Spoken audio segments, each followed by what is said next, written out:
Hey guys, Modzy here, back with another Pixel Talk podcast, and of course I'm joined by our normal other co-host, Nathan.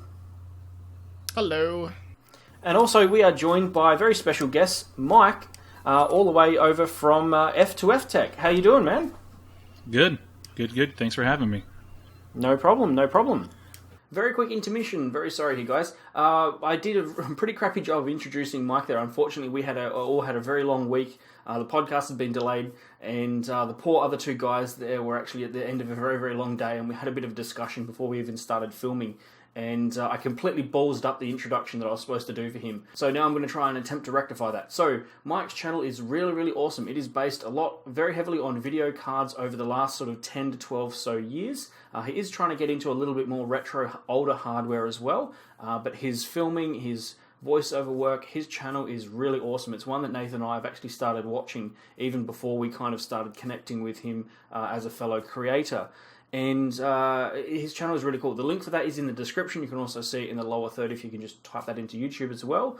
But yeah, the other really important thing that I completely forgot to mention at the start of the podcast here is we have heard you guys that you want a audio version of the podcasts for you to listen to in the car or wherever you do, because sitting down in front of a computer might not always be the easiest way to listen to an entire episode of the podcast, and you kind of want to have an audio version. So we have had a talk about it, and we decided that what we're going to do, I'm actually going to start a SoundCloud account, and I'm going to backdate the first episode of the podcast, episode 1, side A, side B together, episode 2, side A, side B together as one, and then episode 3, and then this episode 4 will be all up simultaneously, all 4 of them available next weekend. It's going to take me a little bit to actually go through and do all of those, and I think Nathan's got episode 3 he's going to pass over to me.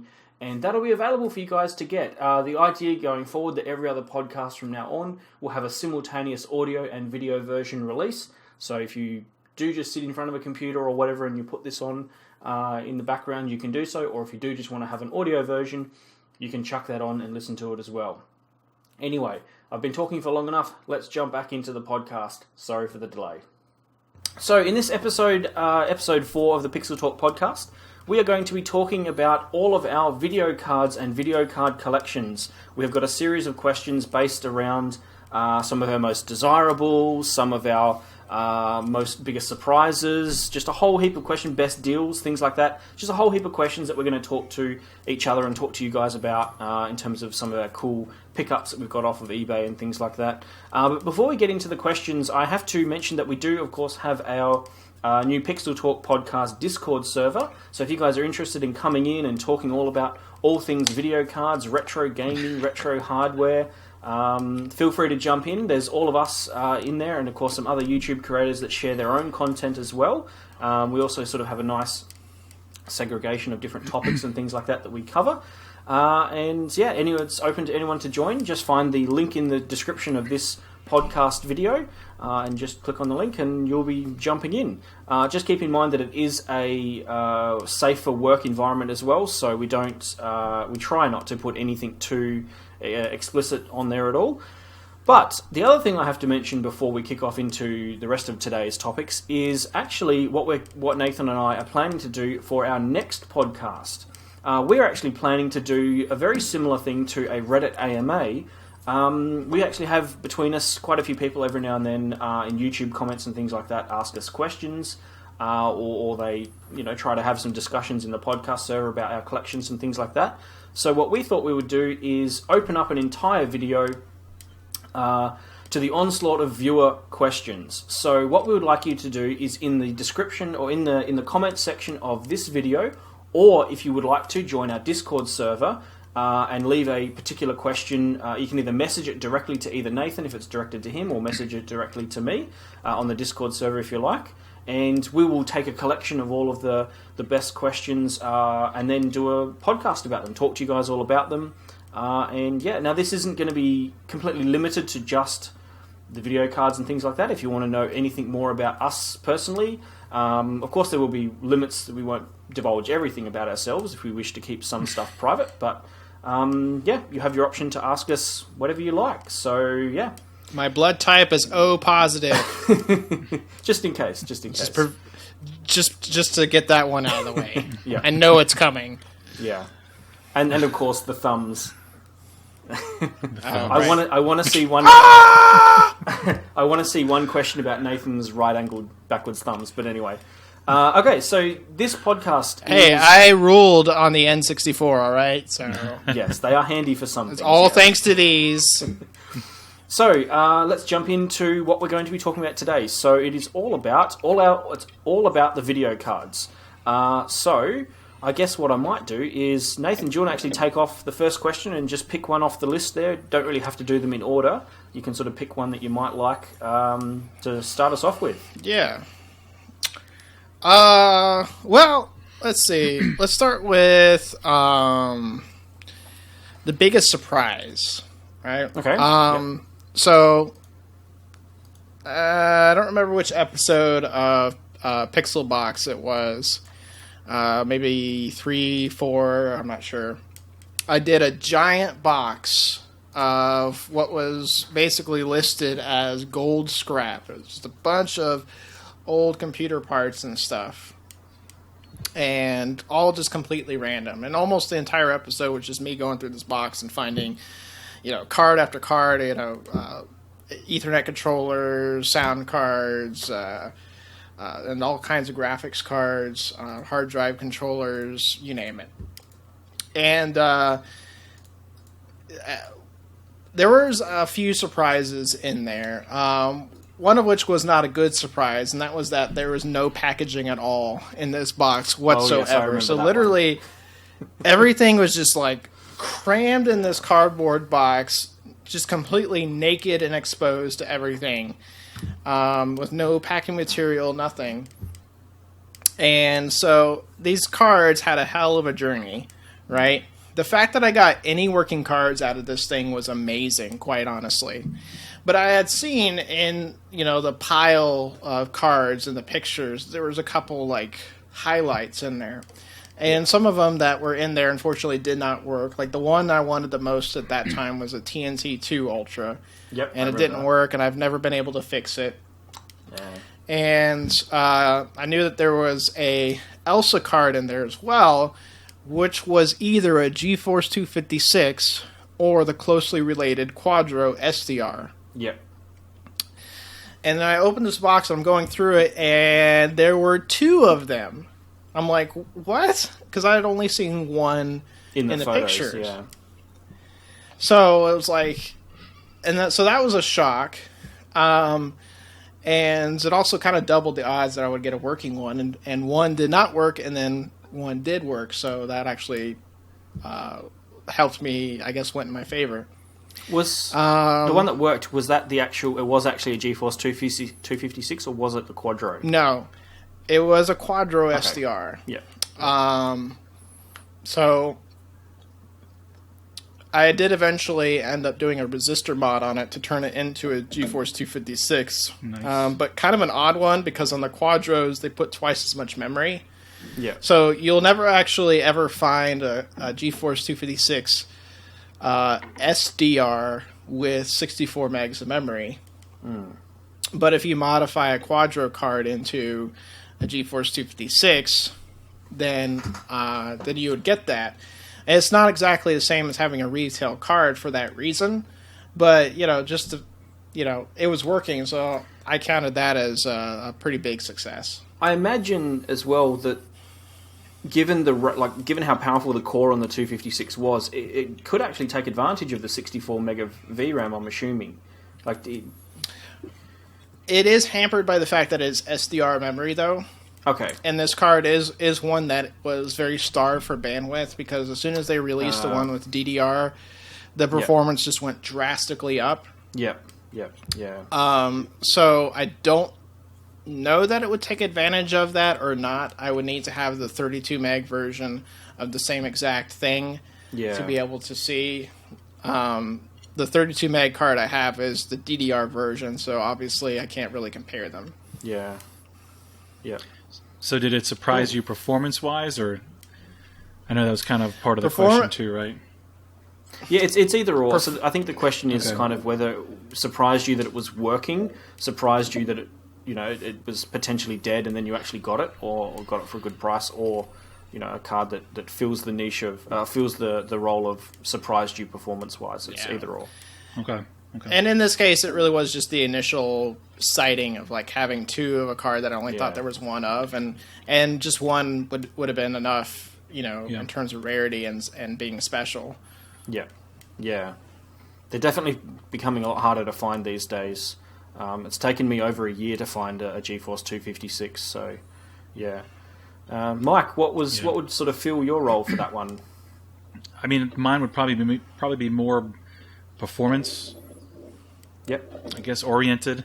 I think the biggest surprise for me was one I just recently did a video on about the GTX 480, where I tested a number of games at 1440p and was kind of really shocked on how well it held up.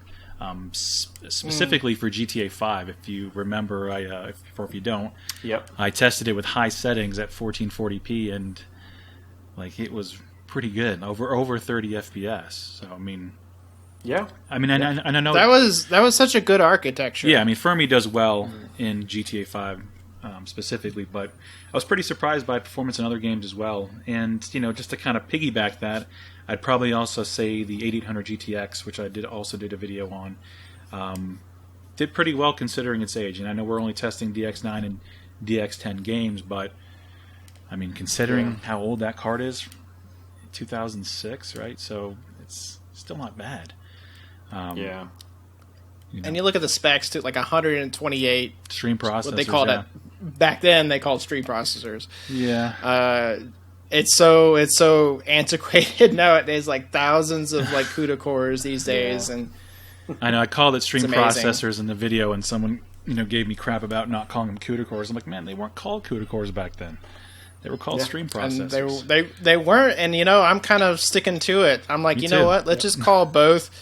Let's just call them both companies the same thing, because NVIDIA started it, AMD adopted it, then NVIDIA's like, no, you can't play in my sandbox, so they changed the name.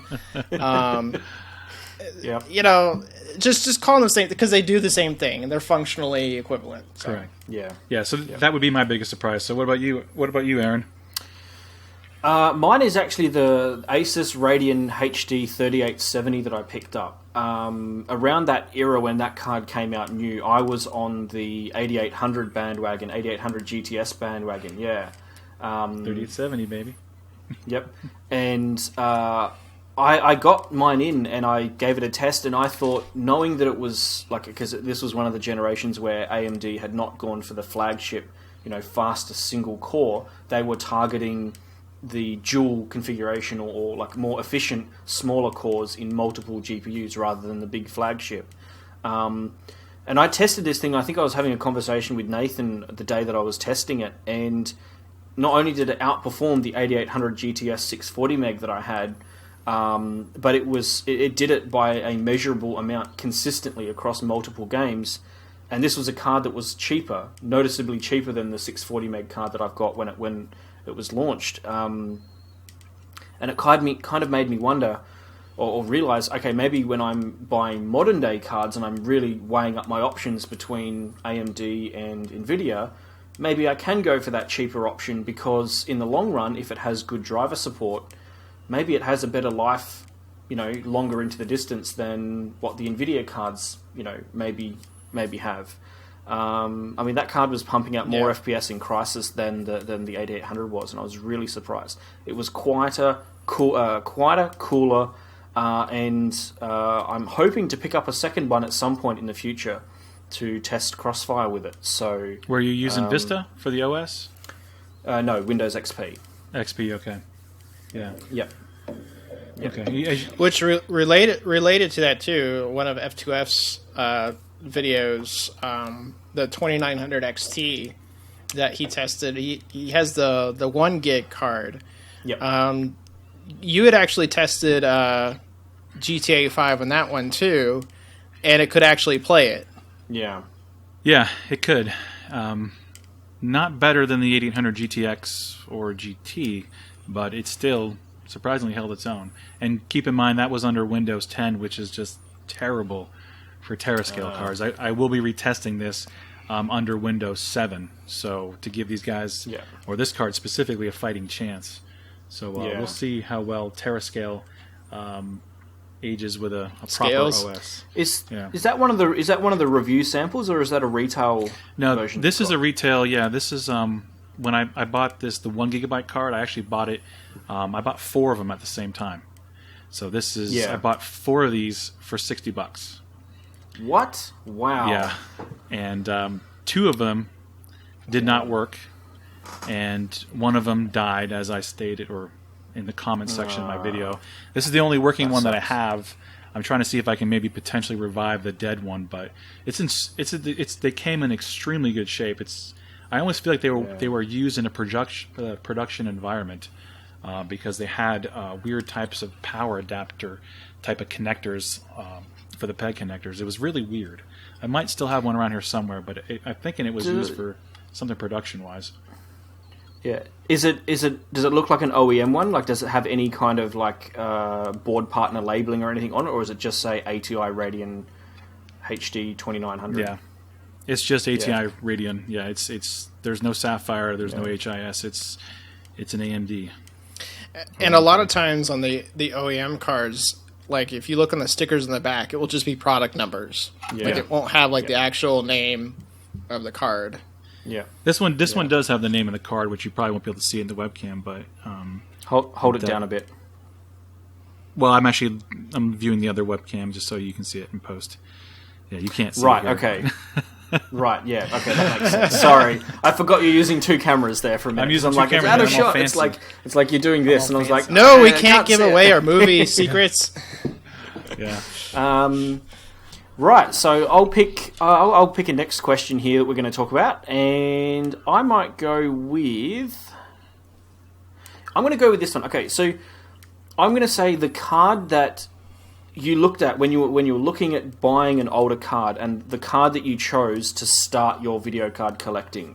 So rather than just whatever card you had at the time in your system, or even if you had a spare card in a second system, the first time you went onto eBay to go, I might want to buy this video card, and that sort of then kicked off your collecting, gotta catch 'em all, as I've put here in the doc, for that. So I guess I'll go, Nathan. What was yours for that one? So I could go one of 2 ways for this, because my collecting kind of had a false start in the beginning, and then I restarted it in 2016. So if you want to count the very beginning, I had initially had an idea in, I'll say, 2010 or so, to buy the flagship for like every year, up to like a certain point, whenever at the time was considered retro. Yeah. And just to like have them on my wall or something. And just be like, here's like this like miniature museum in my room that just has, and I would like put like, I don't know, like a piece of acrylic or something behind it with like the name of the card underneath, and it didn't even have to work in that situation. It would just need to be a display. So I had bought a 6800 Ultra to kick that off, and back then they were falling out of trees for like $40. And I bought that, but then I also wanted like the 512 meg version. Look at Mike over here, well prepared with every single card we talk about. He's just, oh yeah, I've got that. Oh yeah, I've got that. I've got them. They're all right. We don't even have to. We don't even have to splice in like B-roll or anything. No, we just have no B-roll. Just Mike's everything. Yep. It's like the Price is Right, ladies. It's like I just imagine if we tilt down his camera. 7970. I just imagine if we tilt down his camera, he's just got like 3 desks around him, and they're just littered with video cards everywhere, just at an arm's reach. Anything we ask him, he's got it there. It's kind of a problem. I'm pretty sure he does have a wraparound desk.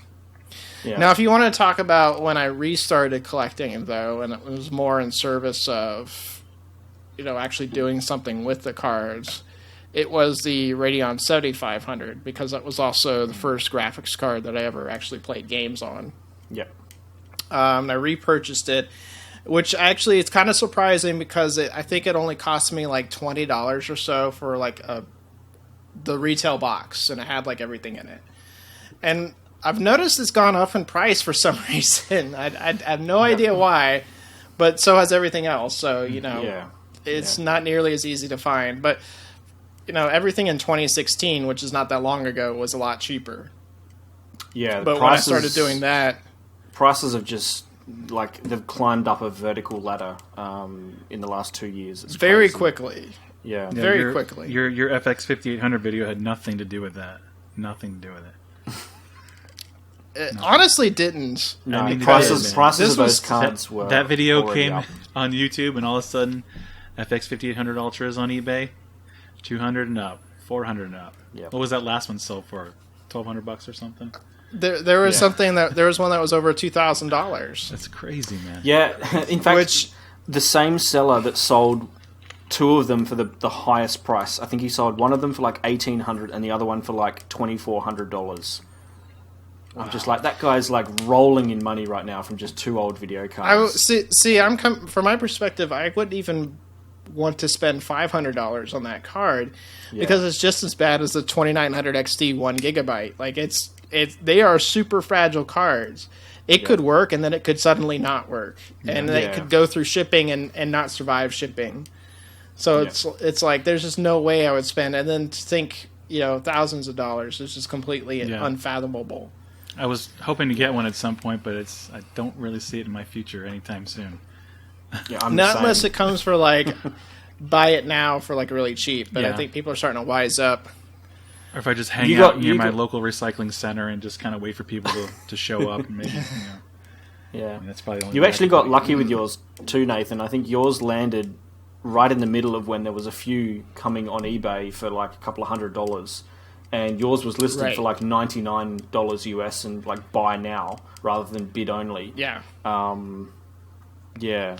Which I would have counted as like one of the better deals that I got, but it's still currently a paperweight.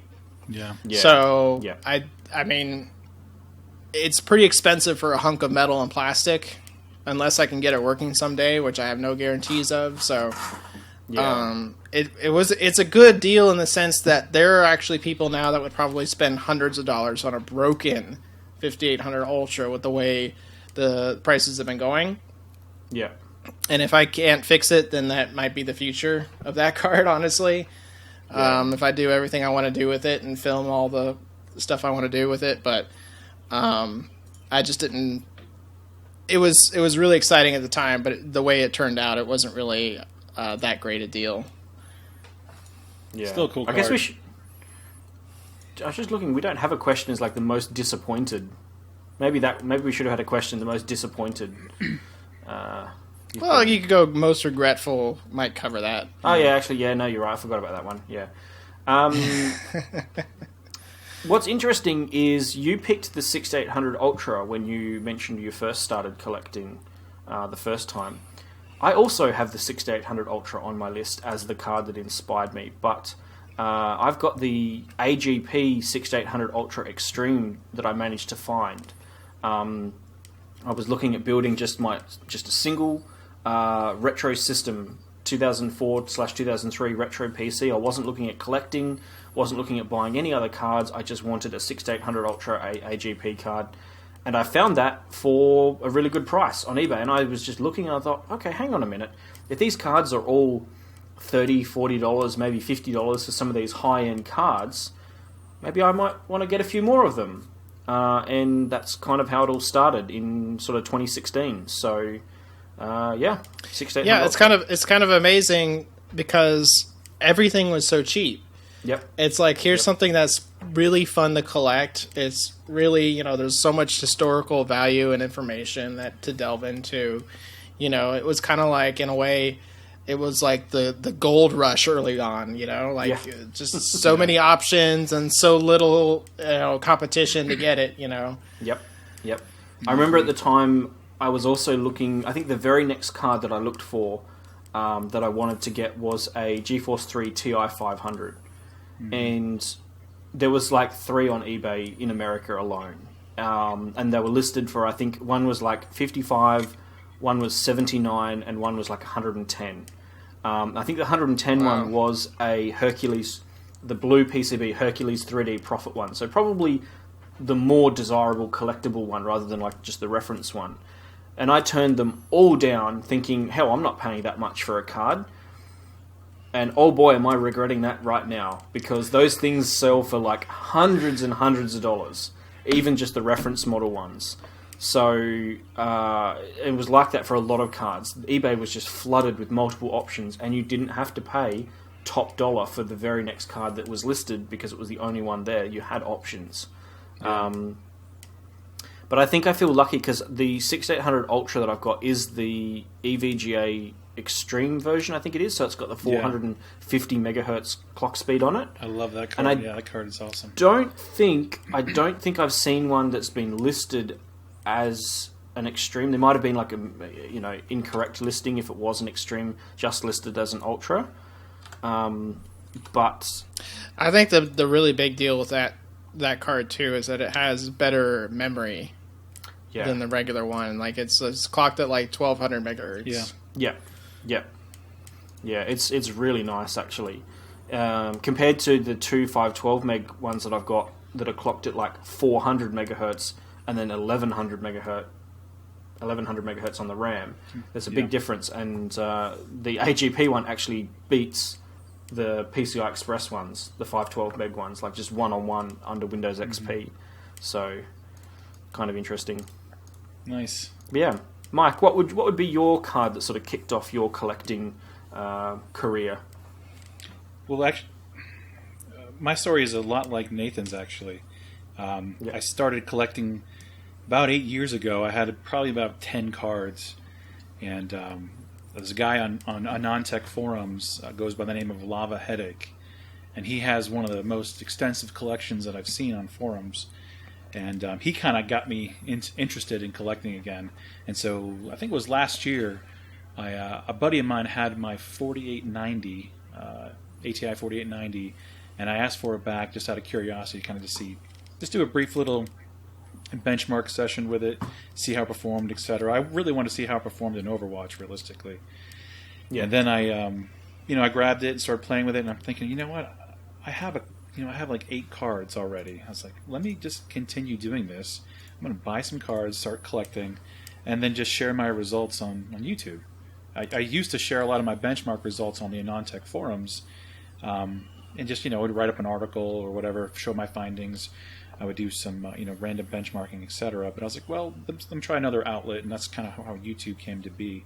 I started doing a lot of performance videos with Intel integrated chipset stuff too, which is not as interesting, but well, it depends on who you ask. Yeah, I mean, there's not many people out there doing it per se, but it was just just showing gameplay performance, and I kind of wanted to just start doing scripted, not scripted videos, but kind of just just showing benchmarks. And then Daniel C, which I don't know if you guys know, he has his own YouTube channel. He hit me up on Twitter and said, you know what, you need to start scripting your videos. I think you can do a better job, kind of thing. And I was like, you know what, all right, I'll start doing it. And I think overall the videos have gotten better. But anyways, that's kind of what started for me, is getting back my 4890, realizing I had some cards in the closet. It's like, you know what, I'm gonna do this. I really enjoy it, and it's a hobby. Yep. Cool. It's a very nice card to start it off with as well, I guess. 4890 is a nice card. Yeah, I had a 6800 Ultra, just like you, Nathan. I had one back in the day, but I ended up selling it, and I regretted it. And now I got a couple of them, which I'm happy about. So you're not hurting for them now. Not now, not right now, which is good. No. Assuming they work. I have no idea if they work. I haven't tested them yet. It's kind of interesting. All three of us have had a 6800 Ultra when they were new. Actually, did you have it when it was new? No, I didn't have it when it was new, but I had it probably, I guess 4 years after release, probably. Yeah, I would say they were new in 2010. No. And when I got mine. Yeah, that time frame I had. Well, okay. Let me rephrase that. Let's drop the Ultra. We all had 6800s at some point when they were roughly still decent performers. Because I know I had a few. Yeah, you went through quite a few 6 series cards there. I tried virtually every model that they released of the GeForce 6 family, just about. It was a tumultuous time in graphics cards for me. 6200 Turbo Cache? My Turbo Cache? Okay, well, Cache? I was not a masochist. I think the lowest I went was like the 6600, so it wasn't really that bad. But. Yeah. A guy I used to work with had a 6200 TC, and he used to call it the Turbo Cache. 6200 Turbo Cache. It was a hotness. But yeah. Right, because it has the E at the end, of course. Oh dear. Yeah, I had. It was an interesting time because I had 6600 GT AGP, and then I had an Athlon XP system, and I was like wanting to transition over to. I had the option to either transition over to PCI Express or stay with AGP and buy a higher end AGP card. And of course, I chose the option to just buy the higher end AGP card, and I managed to pick up a 6800 Ultra off eBay of all places when it was brand new, because they weren't actually in stock at the local place in the place where I was living. I think it was like $780 Australian at the time, and I think it was the year after they launched. So early 2005 was when I bought it. No, but those flagships were virtually non-existent in retail. Yeah. Online or otherwise for a very long time. Because that was the debut of... More or less the debut of GDDR3, unless you count the version of the 5700 Ultra that had it. But, it was because it was such a new standard. And, the top ones were using 1.6 nanosecond memory, and it was just the cream of the crop, kind of stuff. It was extremely limited quantities. Yeah. The Australian dollar surprisingly was doing pretty well there. So I think they even sold in America for like $600, $650, I think. And then I think in Australia it was like $100 more, which wasn't too bad. And even to get it off eBay. In fact, around that time, there was one of the most popular places to buy hardware was on eBay, because there was a seller that would just import them straight from America and sell them brand new via eBay at MSRP, basically. Whereas all the local shops would give like $100 markup on everything, especially the high-end stuff. So, yeah.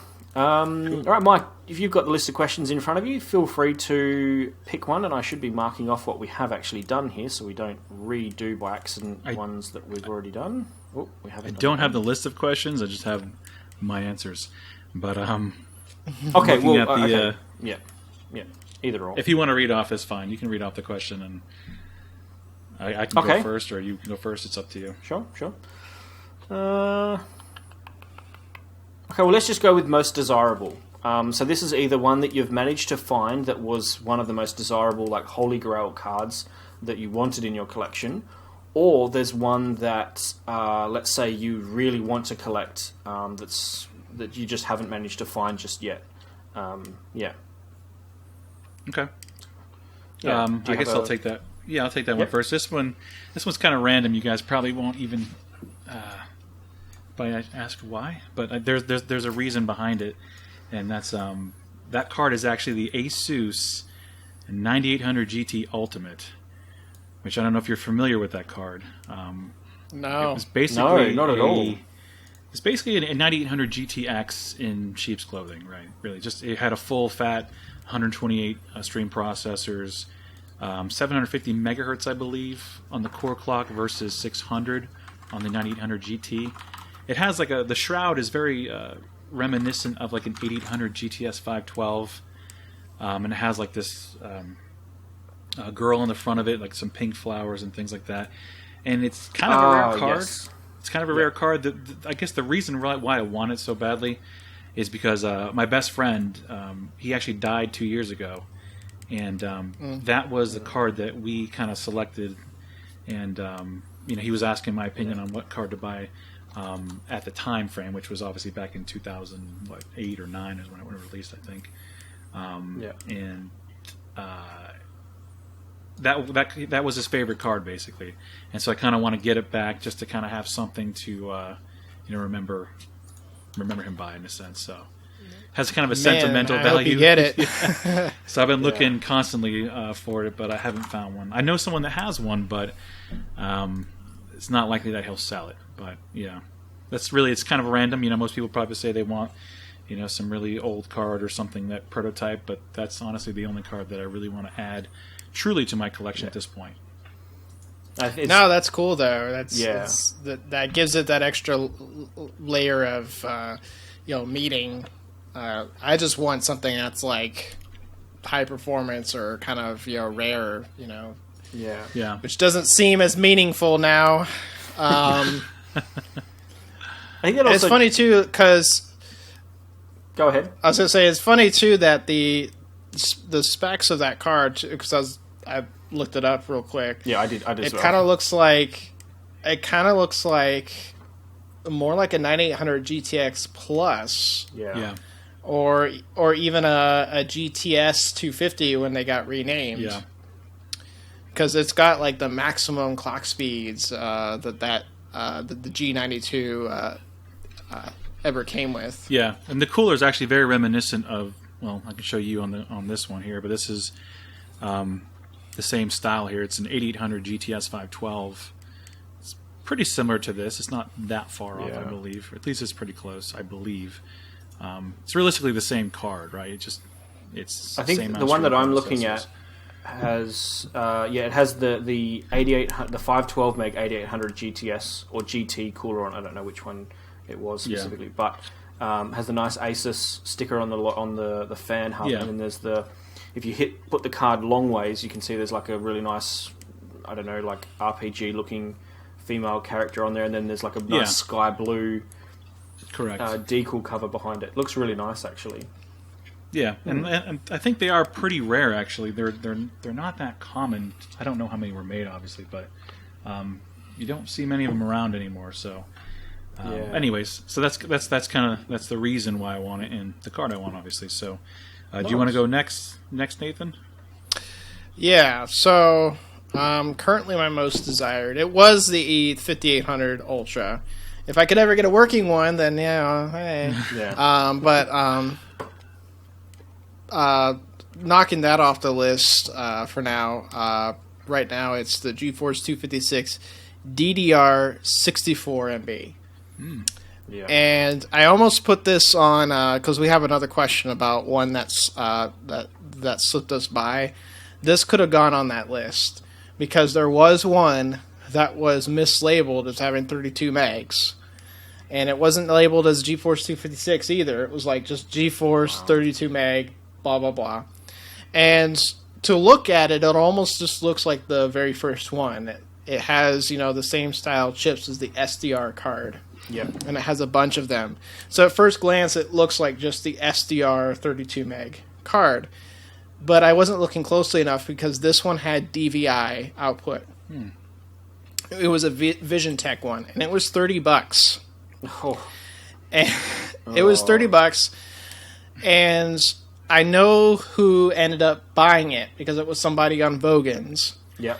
And they picked it up, and they apparently didn't know what it was either until they got it, because they got it and then they posted it on the forum. They're like, apparently this is the 64 meg DDR card. I'm just like, because I was eyeing it. I was looking at it. I was like, I was like, I don't need that card. I've got the Quadro SDR now. I don't need this, because I had no idea what it was in actuality. So that's currently my most desired card, and hopefully I can find one for $30 again. I'm sure it could happen. The odds are in my favor. Yeah. Mine, that's definitely one of the more older cards that's really hard to find these days. Even standard just 32 meg SDR versions. They can sell for over $100 pretty easily, and don't last very long. But on mine, I've got a GeForce 7900 GX2. This is the really nice, super long dual PCB, dual chip version of the 7900 GTX cards that were never released to retail.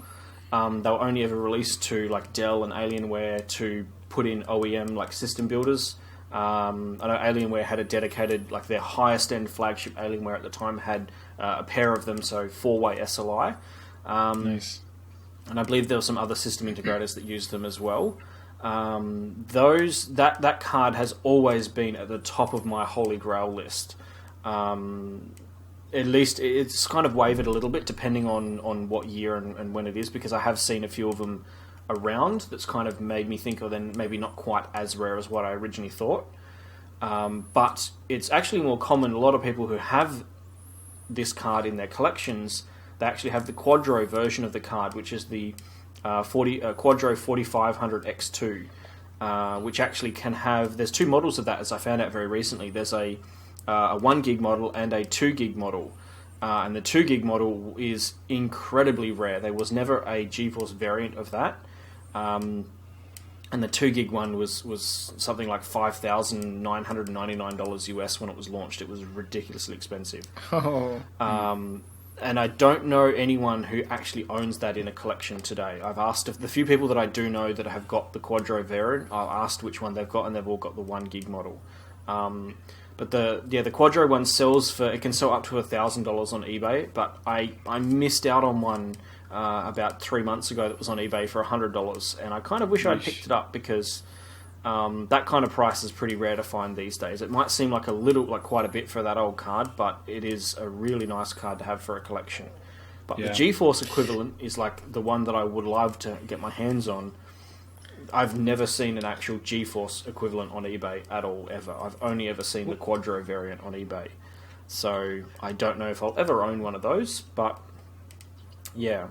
It kind of makes me wonder too, like if the 2 gig version, like the 1 gig per GPU, even made a lot of sense. And looking at the fact that was pretty much when 512 megabytes became kind of the norm. It had just started, like the first version of the 7800 GTX, the first card of that family only had 256 megs. Yeah. So then you're like jumping like 2 steps to like 1 gig on that GPU. Seems like more than a little extravagant. Yeah. But I guess if that were like the Quadro variant, then I guess that would make more sense. Yeah. Yeah. Yeah. Doesn't Agent... What is it? Is it Agent 007 or X007 on the Pixel Talk... Yep. Yeah.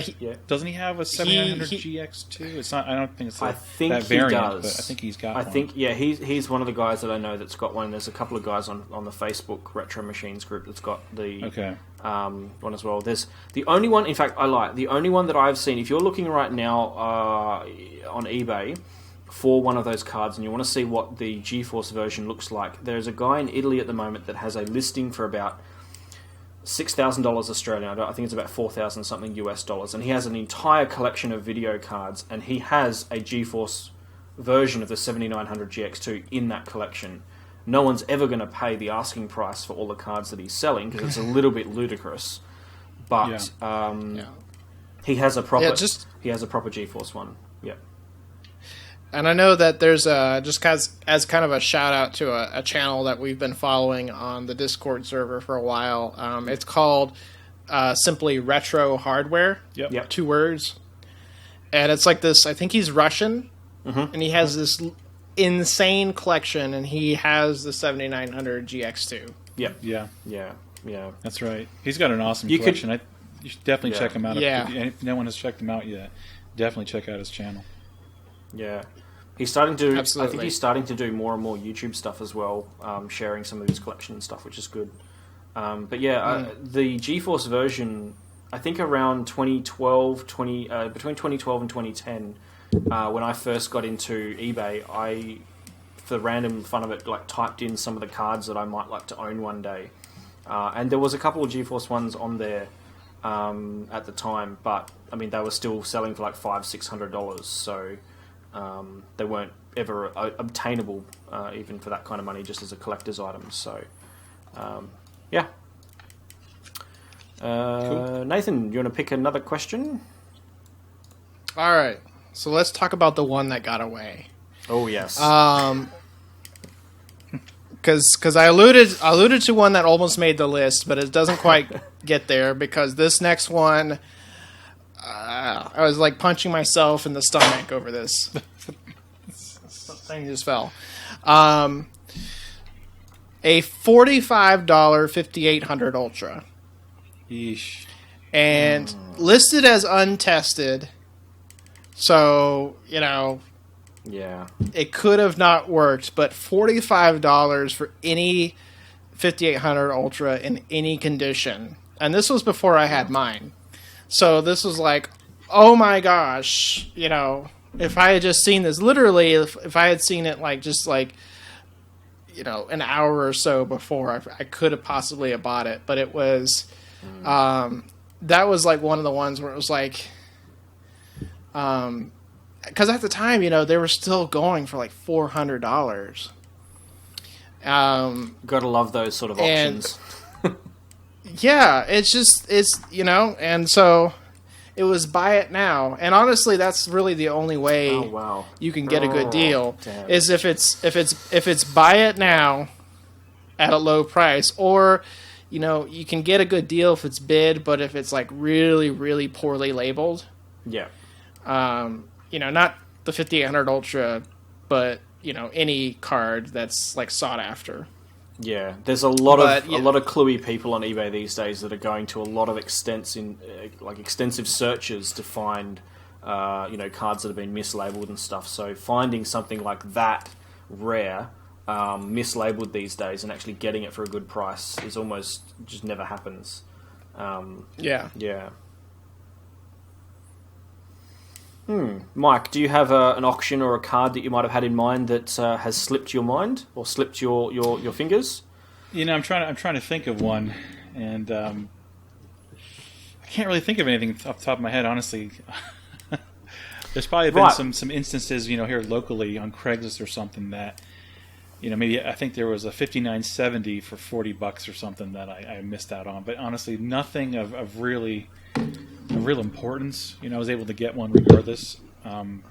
Nothing really super rare. Usually when I bid on eBay, I kind of hone in the cards I want, and I don't. If I see something like a 5800 Ultra, I'm not going to bid on it because I know I'm not going to win. But there are certain cards like the. I had no idea I was going to win 2 of these, right? But I just threw a bid for $10. And you know what my do you know what my answer is going to be, right? I got no idea, man. Just hang on to those for a little bit longer. Just hang on to them for a little bit longer. So, no idea. Funny enough, Mike and I were in Discord yesterday, or the other day. I can't remember when it was. And I'd said to him that I just won an auction for I think it was a 6600 GT. I won it for $1, and I was like, I just got this. And then Mike says, I just, look what I just picked up. And then a couple of minutes go by and I'm sitting here eagerly waiting because usually it's a really good card. And then he sends me the eBay link for these two MSI RX 2600 XT Diamond Edition cards.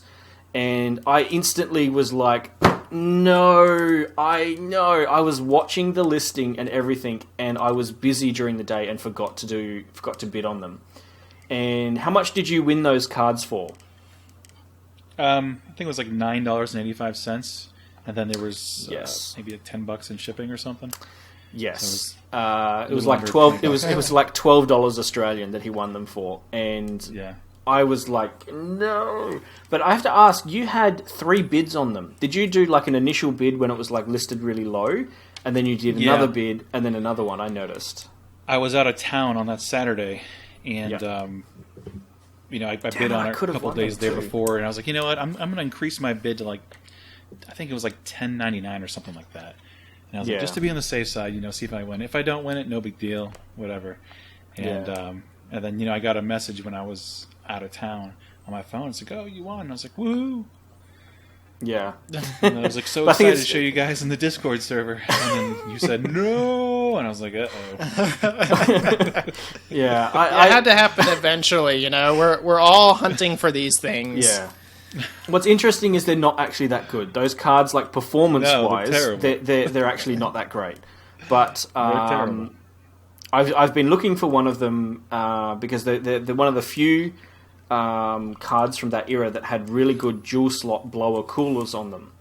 And I saw the listing. It was like, I think at the time when I first saw it and tagged it, it was something at like $5 or $6. It must have only been your first bid on them. Yeah. and they're in and it has really good condition.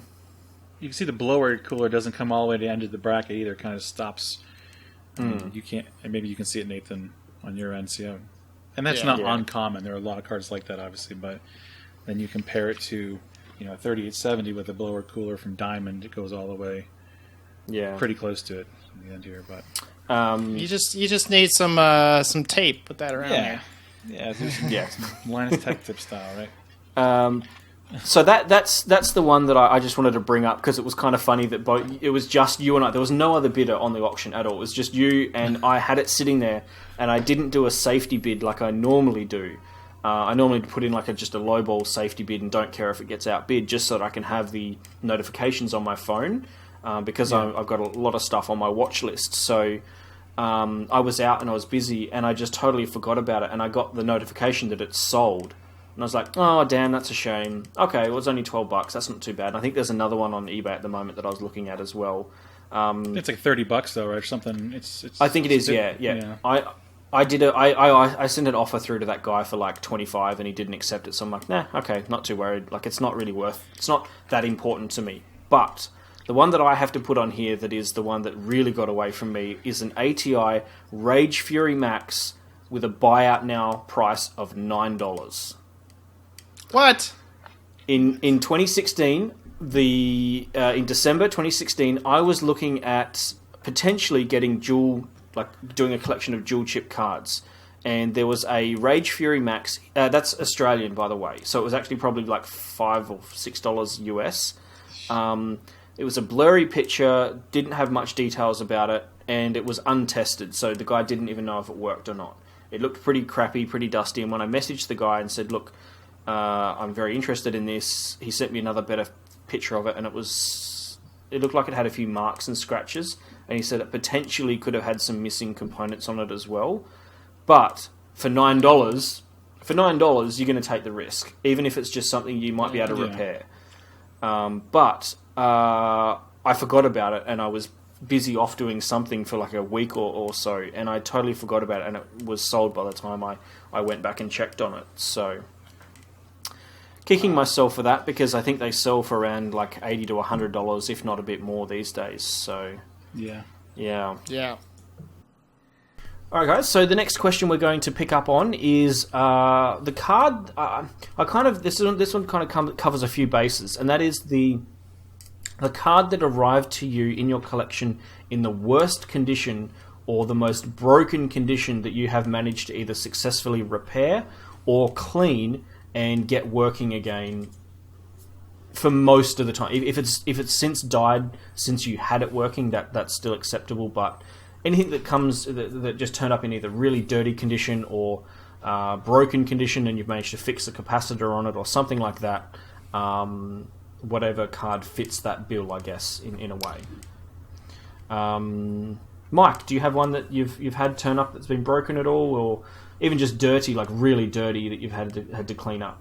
Yeah, I mean, I think the dirtiest card that I've probably ever received would had to be the GTX 480 that I purchased on eBay.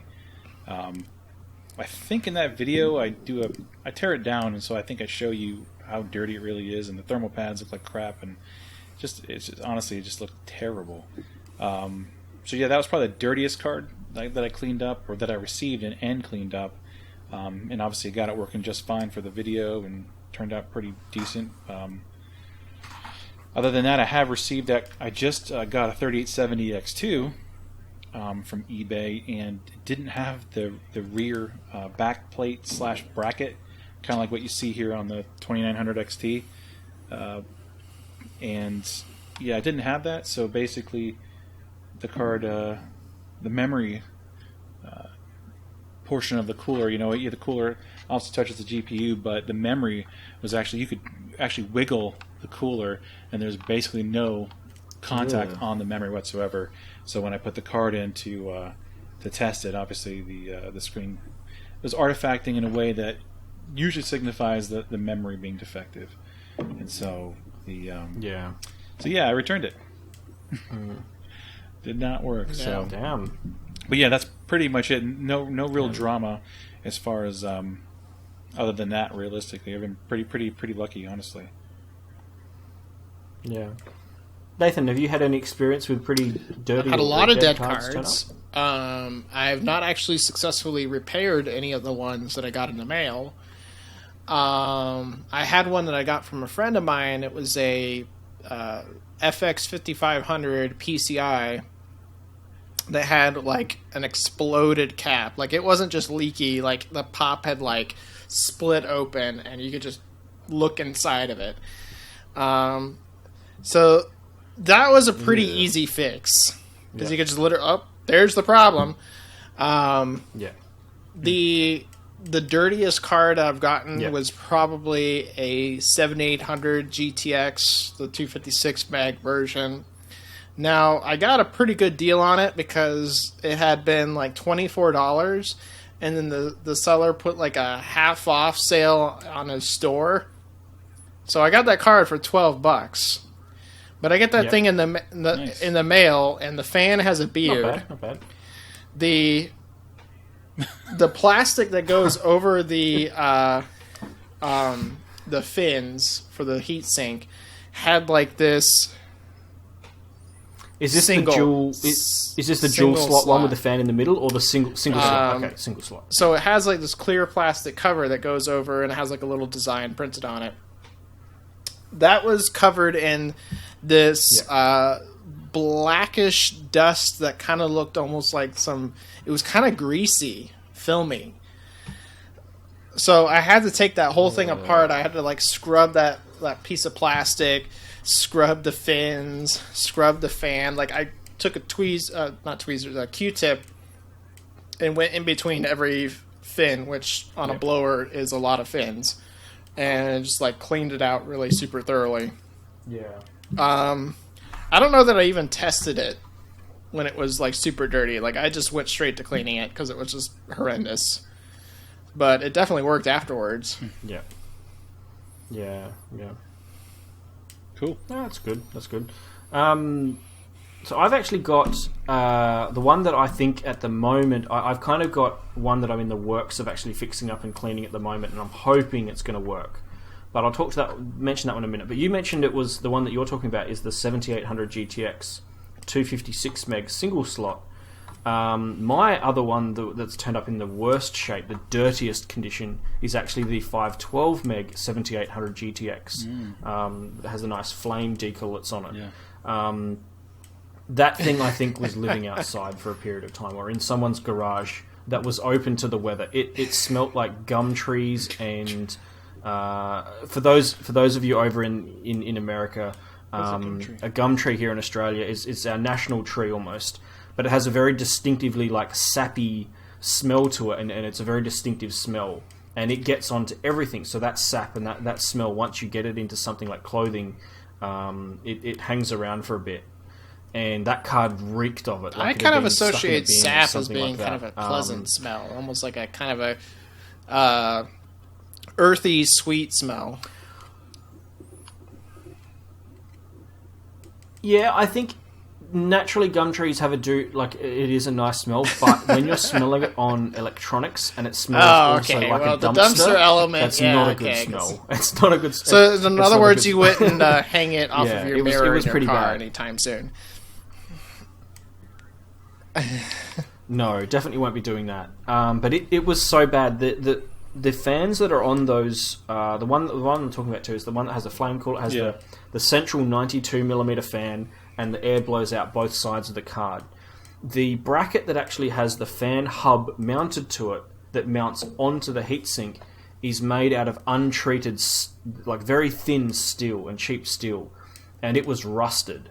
And on both the sides of the heatsink, it was just corrosion city. That thing looked like it had been dipped in a vat of acid. It was pretty bad shape. So much so that I scrapped the heatsink, scrapped the fan, and actually took a spare fan that I had and spare heatsink and put on that card, and then just cleaned up the plastic shroud and put that on top of it. But I had also discovered that there was a surface mount little capacitor on the back of the card on one of the memory modules that had actually come loose, and it had been taped to the inside of the plastic shroud. So luckily, I'm glad that the owner noticed it and did that, because otherwise the card wouldn't have worked. But I managed to resolder that on, heating up the tip of a pin really hot on my gas stove. Then holding like the little component jailhouse on, soldering just or something. The solder just enough. Yeah, it was jailhouse soldering, but it worked, and the card works flawlessly, and it's in really good condition now. You cannot tell it's the same card. That's an awesome card. Unfortunately, I didn't even know that they made 512 meg models until I was looking over eBay, and I was like, that has to be an error. And I looked it up and I'm like, oh no, actually there was a couple of 512 meg ones. I didn't think they came. I didn't think 512 meg ones came around until the 7900 series. But this must be a theme of these 7800s, because the very first 78 or 7 series card that I got was a 7800 GTX that has like the OEM like extended bracket for mounting into like server things. And I'm going to actually put up a photo of this in the post edit so you guys can see this thing when it arrived. It arrived bent like really badly. Unfortunately, that card is dead because one of the RAM chips had just been fractured and cracked because the pressure was bending inwards rather than outwards, and it had like just fractured the memory chip. But that card only cost me $11, and it come all the way from China. So I mean, that thing was very poorly packaged. I'm not surprised that it turned up broken, to be honest. So yeah. Man.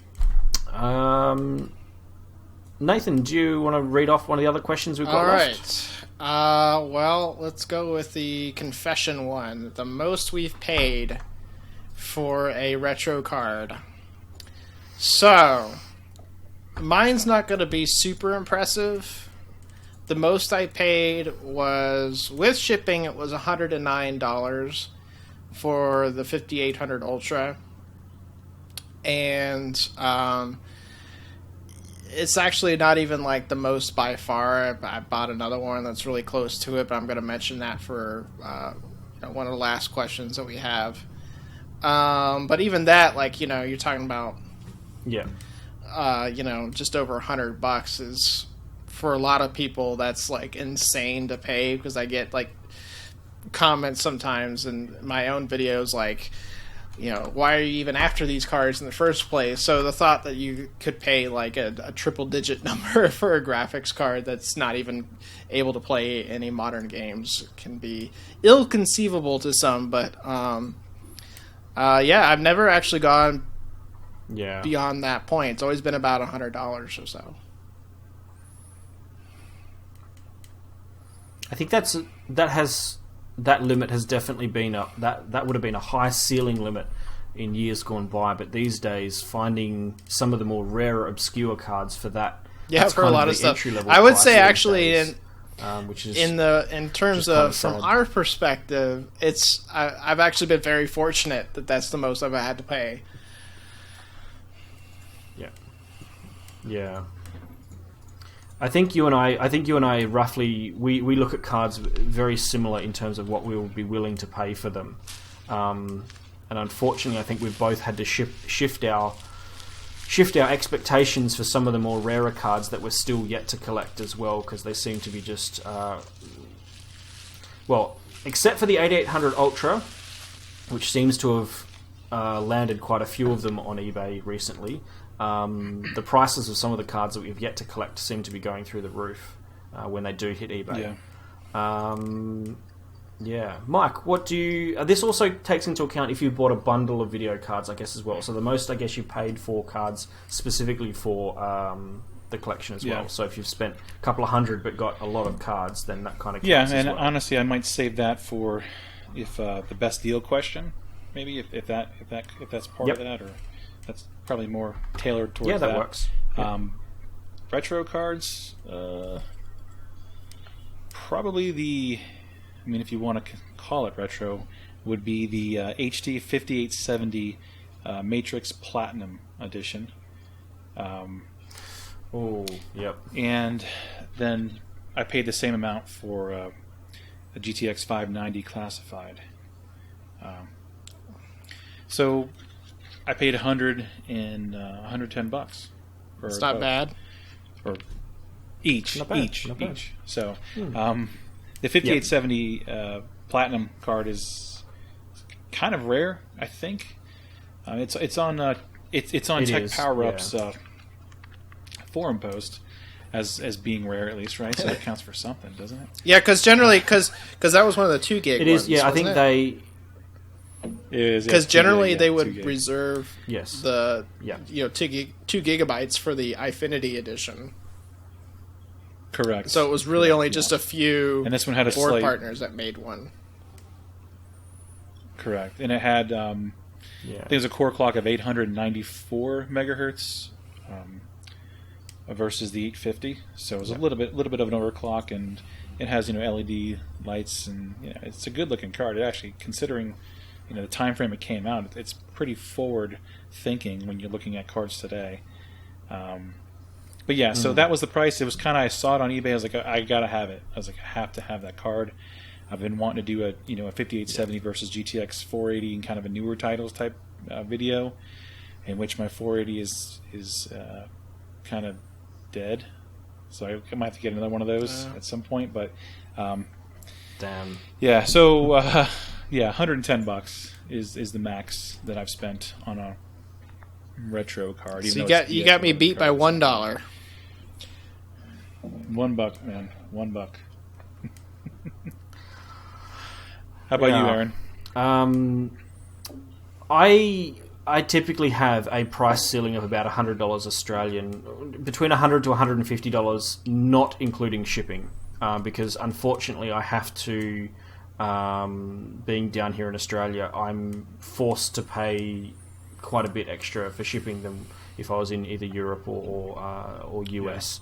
So, but typically most of the cards that I'm looking for, sort of the sub $50, sub $70 range for the more desirable cards.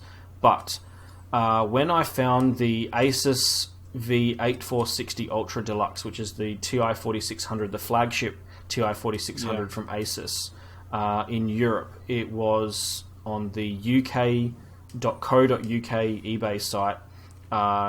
Didn't even have postage to Australia. I had to ask the seller to see if he'd be able to send it to me. That card was an auction, and I managed to win it for $232 Australian, which works out to be about $190 US. But it is by far the most I've paid for a retro card, and no other card has come close to that amount by any stretch at all. All by one, technically, but I'll mention that one in a minute. And I think that one, it turned out to be pretty decent shipping. It was like less than $30 shipping, so that wasn't too bad. So it hit just over the $200 US mark. But it is the second, apart from like the 7900 GX2 that I mentioned earlier on my sort of number one spot for Holy Grail list. This card was number 2 on that list. So yeah, and these days those cards I think there's one on the UK website again, but it's the TI 4400 Ultra Deluxe that has the same exact big copper cooler on it, and I think it's a complete inbox, and it's selling for like 500 or something euro at the moment, which is just crazy. Cool. But the only other card that I was going to mention is the Titan that I've got, the original Titan, and I kind of didn't want to put it on this list. Technically, it's not really a retro card, but it is one that I bought intentionally for the collection, because I had a GTX 970, and I basically sold the 970 and then put in the Titan in my main system, because I wanted to use it and wanted to add it to the collection, and I didn't have the money to pay up front for the asking price for the Titan just on its own, so I just sold my 970 to pay for the Titan. I think it was about it was 250 Australian, basically, not including shipping, and I think shipping was like $5, but I bought it off of a friend. So, and that's the card you still use today, right? I think it works. It's the card that I'm still using today with the water block I added to it as well. So I don't play I'm playing Far Cry 5 and stuff now, and I'm not someone that I always prioritize frame rate over visual quality to a certain extent. So I'm happy to turn down settings just to make sure I'm hitting that 60 FPS mark anyway. So, I mean, I'm happy to keep using this thing for a little while. What are you doing, 1080p medium preset or somewhere around there?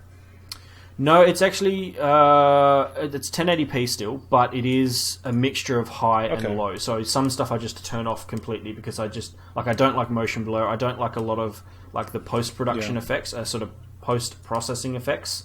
I turn a lot of that stuff off, so it's just more just you and the raw game itself rather than just all the extra visual effects and stuff like heat haze from explosions and things like that. You'll find in that game that the post like AA, I think it uses SMAA and motion blur. If you actually disable those, you'll find that there's not much of a performance impact in that game. You can test it yourself. Just enable it, run the benchmark, and then disable it and run it again. You'll see the performance is negligible. I mean, it's really the same. It is, yeah. I think that the motion blur stuff, I turn motion blur off on every single game that has it because for me it's horrible. It's really it is a feature that really needs to stop being added in because it's. I don't know anyone that uses it, but So I guess technically I paid more for the Titan for the collection because I only bought it for the collection. Like I didn't want to buy it as a single card to use, but because I had to pay for it with selling my 970, I ended up having to put it in my system. So but as a collectible card, the TI 4600 is definitely the one. Cool. Yeah. So we've got I think couple more questions here, but I'm going to go with most treasured cards or / rarest cards that you have in your collection. So the ones that are, I guess, the rarest ones that you've managed to pick up and find and add to your collection. Now, Mike, I'm going to go with you first on this one because I think you've got probably, out of all of us, the rarest one out of all of us, I think. If it is the one that you're going to end up picking, which I kind of. I was actually going to pick the 2600 XT. Actually, that's ironic. actually, you won't be able to see this, Nathan, but I'll put it up. And the cooler is kind of bad shape, but it is the S3 S18 Pro. It's a Gamma Chrome card, and the cooler's in kind of garbage shape. So I did buy a replacement for it, but it turns out the replacement isn't 100% the same. Just learned that out tonight. Just figured that out tonight. But yeah, this is a card that I got from someone that had previously worked in the hardware review industry, and I bought a ton of cards from this one person. It actually had been passed down to one of his friends, and I bought this as part of a giant collection from someone. And I looked at it and was like, had no idea what it was. And I think I messaged Nathan on Twitter, and I said, Nathan, like, what? You find anything on this card? Because I can't find nothing. And he was able to find a review, and he's like, oh yeah.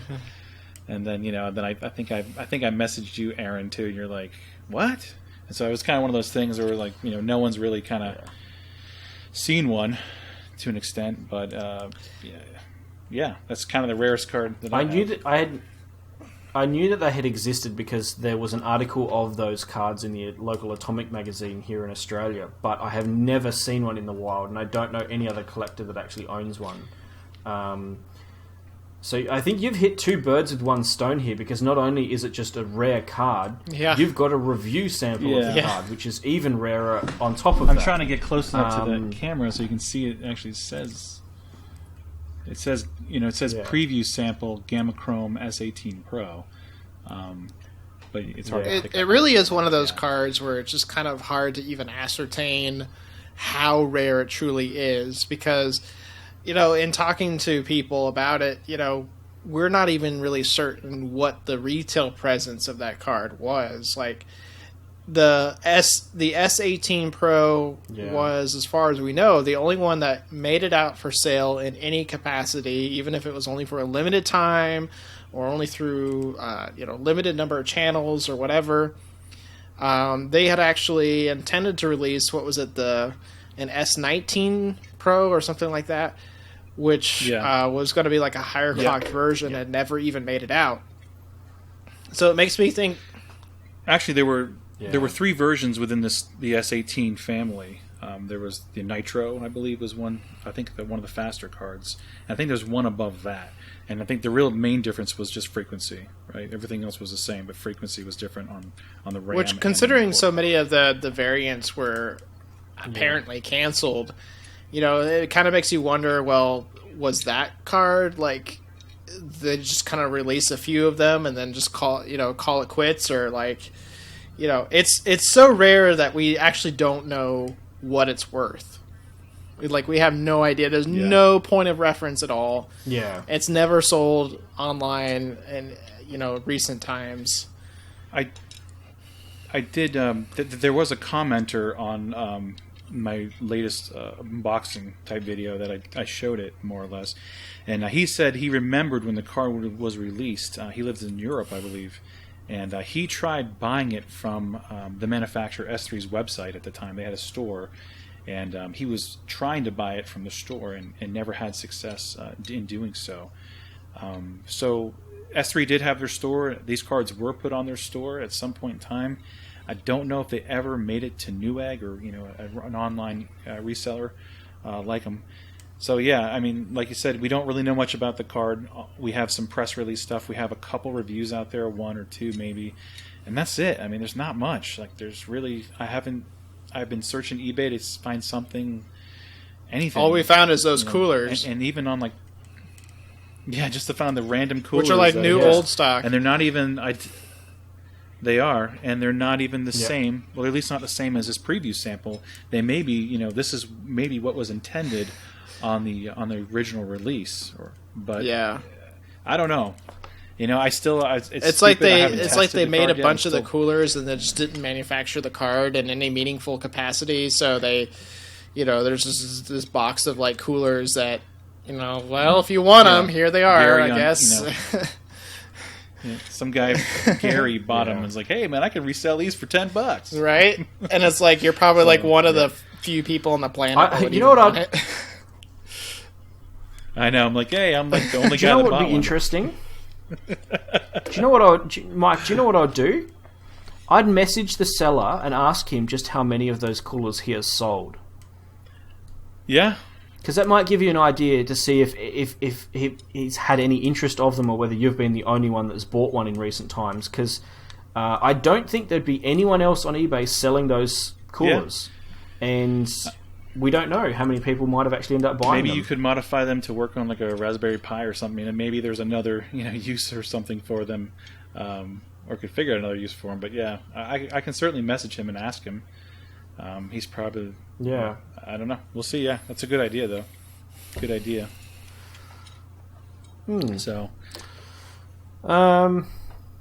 Nathan, what would be your your card for my this most one? Treasured card is probably my Voodoo 5 5500, because it's just a beautifully running card. It just silky smooth through pretty much anything you put it run it on. It's like somehow 3DFX got multi-chip rendering so perfectly right with this one. Like, it's amazing because you play even games that came out after driver development ceased, it still just pretty much just works.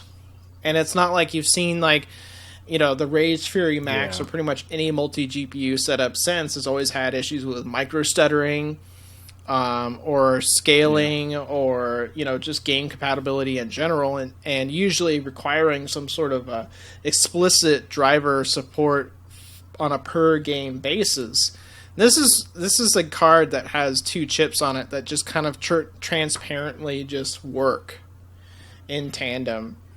It's just there's so much, it looks clunky, but in functionality it's so elegant. And it's just such a great Windows 98 all-around glide, OpenGL, Direct3D, 32-bit color support. For me, if I were just building a Windows 98 gaming system and I didn't care about benchmarking or anything like that, that would just be the card. Yeah, it's an awesome card. Yeah. I think it's the one card as well that makes you realize just how successful 3DFX could have been if they hadn't have gone the way that they did and made the business decisions that they did, because when they got it right, they got it right. And they got it right ever since the Voodoo 2, the multi-chip stuff. They could have, and like multi-chip, multi-card, they could have dominated for a good 10 years until NVIDIA well, finally they got made that it pretty much right. the core of their technology from the very beginning, because the original Voodoo is technically a multi-chip renderer. And actually, internally, it uses essentially a form of SOI itself. Even with the very first one, in fact, you go to like Quantum 3D cards, the offshoot of 3DFX, they had actually created multi-chip versions of, complete multi-chip versions of the original Voodoo. So the technology existed all the way back then. It was just inherently a part of their design structure. Starting mainly because they had such limited transistor budget, in order to basically trump every other card on the market at the time, be able to support not only bilinear filtered textures and grow shading and fog and all these other features. They had to basically split the chip into two sections in order to have enough texture performance and to have enough fill rate performance just in general. And the fact that they had, for the Voodoo 5, they had a 4-chip version that was, from what the handful of owners have said about the card, actually scaled extremely well with 4 chips. Goes to show that they had a technology that was basically unparalleled, even to this current day. And to be fair, just to be clear here, it was a heck of a lot easier to do that pre-DirectX 9, when you didn't have like floating point frame buffers and especially like deferred rendering and things like that going on. But still, like, that's just not something, because like the Fury Max is a fixed function dual chip card, and it has many of the same problems that modern multi GPU setups do. So it's just something it's just an amazing card for what it was able to accomplish, and like you said, what it kind of signified that 3DFX was truly capable of. Yeah. It's definitely one of those cards from an era that highlighted... It's almost like the difference between going from like analog to digital, where things just get a lot smaller, everything gets more integrated into each other, so a lot more system on a chip sort of stuff, rather than the whole, this chip does this chip does that, and that's all that they're good at, but all combined, they do a really good job. But then once the industry and the the APIs and stuff were evolving, that philosophy might not have ever... Like, it would have had an expiry date, where 3DFX would have had to have designed, a single chip that can do everything together, and then it would have been up to them, just like they did with the Voodoo 5 and the VSA 100 chip, try to work in some kind of way to continue that multi-GPU and multi-core rendering going forward as well. And I guess ultimately that technology ended up getting picked up by NVIDIA, and that's what ended up... They took the name, but they did not use NVIDIA the same down that development technique at all. Like, it was, it makes you wonder how that would have turned out, but, at no point did NVIDIA ever try to render every other line of horizontal pixels, like 3DFX was doing. And that was the other thing that was really clever about that for 3DFX is that you think about the Voodoo 5 has 64 megs of memory in total. So each chip only has 32 megs. But by rendering every other line, you effectively don't need as much frame buffer as maybe the competitors at the time did. So, it's not using as much memory per GPU rendering a 1024 by 768 image as a GeForce 2 would.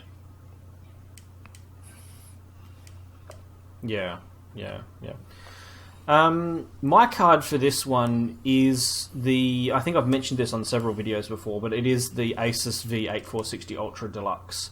That's probably my most treasured card in my collection. To me, there is no other video card throughout my own history of owning video cards when they were relevant and new, to even now when I'm collecting video cards. That's the card that I always go back to, because it's like that first time you see a Ferrari or a particular model of Ferrari for the first time on like a poster. It's like the poster on your bedroom wall or something.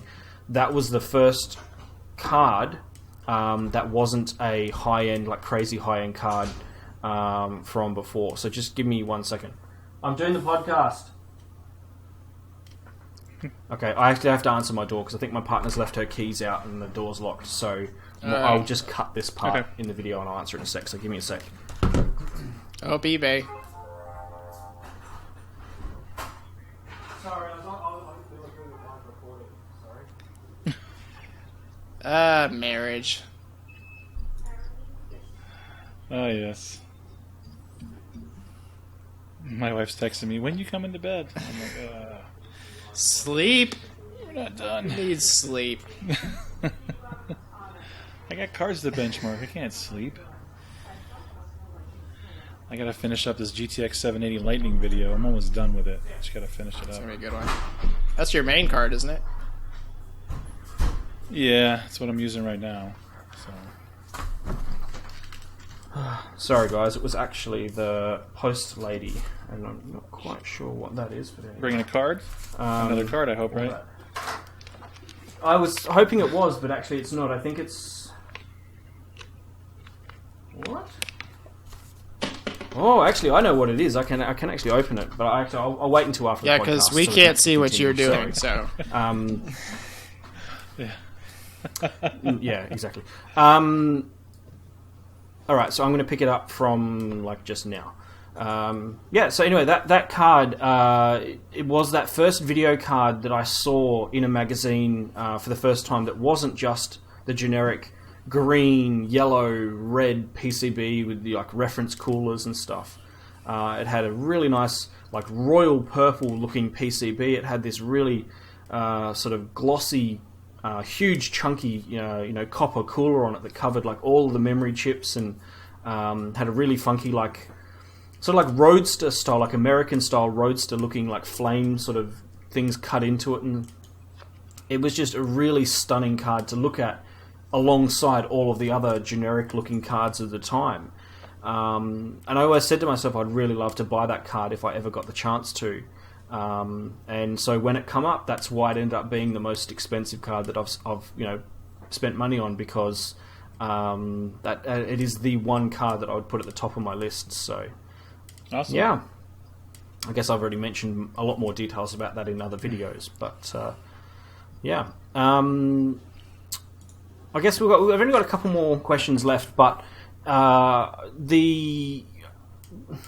guess we've got the one that I added to the list is most regretful purchases, and this would be, let's say you had an idea of a particular video card you wanted to buy for your collection, and you might have spent X amount of money on it, and then it arrived and it was either dead, or it actually didn't end up performing anywhere near as well as you thought it did, and after thinking about it, you kind of realized actually that was probably a bit of a waste of money. So I'm going to start with Nathan. I think, Nathan, you've got... I know you've got a couple... one card maybe. I'm not sure exactly which one you're going to pick for this. But right. Well, maybe... I don't know if you're going to... Maybe one.